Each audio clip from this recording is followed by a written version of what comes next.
ఇప్పుడు మనము చింతపండు కానీ నిమ్మకాయ కానీ లేకుండానే మనము సాంబార్ చేద్దాం. టేస్టీగా ఎలా చూడండి.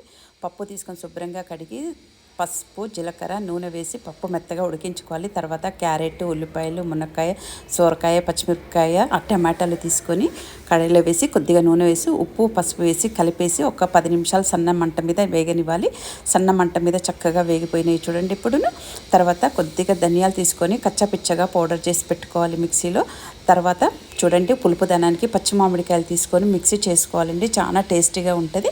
ఇప్పుడు మగ్గిపోయిన దాంట్లో పోసేసి పప్పు కూడా చిదిమేసుకొని పప్పు కూడా తగిన నీళ్ళు పోసుకోవాలి.